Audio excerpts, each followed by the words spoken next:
हर मुसलमान का एक अल्लाह को मानने का यकीन होता है और यही दिन की बुनियाद है, मगर कुछ लोग ऐसे भी गुजरे हैं जिन्होंने ऊपर वाले को मानने से नौजुबिल्लाह इनकार कर दिया और गलत दावा कर बैठे और वही दावा उनकी तबाही का मरकज बन गया। तो आइए आज सुनते हैं उनकी कहानी जो कि बिल्कुल सच्ची है। सबसे नंबर 1 पे है थॉमस एंड्रयू। ये एक शिप बिल्डर और ब्रिटिश बिजनेसमैन थे। ये बहरी जहाज़ों को बिल्ड और डिज़ाइन करते थे और ये वही इंसान थे जिन्होंने दुनिया की सबसे बड़ी शिप टाइटैनिक बनाई थी। और जब इन्होंने टाइटैनिक बनाई तो ये दावा कर बैठे कि नौजुबिल्लाह कि खुदा भी इसको डुबो नहीं सकता। और क्या हुआ?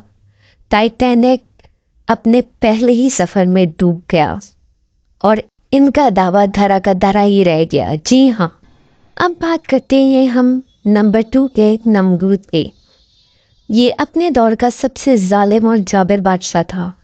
इसने खुदाई का दावा किया और जब हज़रत इब्राहिम अलैहिस्सलाम ने इसको इस्लाम की दावत दी तो इसको शदीद गुस्सा आया और इसने कहा, जाओ अपने खुदा से कहो नाउजुबिल्लाह कि उसको मुकाबले के लिए फ़ौज भेज दें। और इसने हज़रत इब्राहिम अलैहिस्सलाम को भी आग में डलवा दिया, मगर वो खुदा के हुक्म से ठंडी हो गई। और फिर वही हुआ जो रब का हुक्म था। रब ने वाकई ही इसके मुकाबले के लिए फ़ौज भेजी और वो भी मच्छरों की फ़ौज। आप सोच सकते हैं मच्छरों की फ़ौज इसका मुकाबला करने के लिए आई और उन मच्छरों ने इसकी पूरी कौम को खा खा के तबाह व बर्बाद कर दिया, यहाँ तक कि वो गोश्त तक खा गए और हड्डियाँ बच गई। और इसके नाक के अंदर एक मच्छर घुस गया जो उसके दिमाग में चला गया।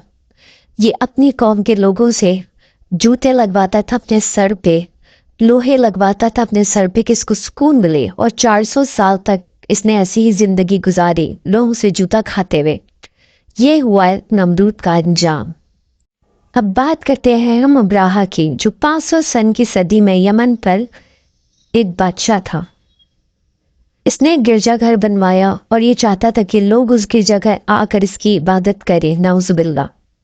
मगर लोग मक्का ही जाते थे और वहीं इबादत करते थे और ये बदले की आग में चल रहा था।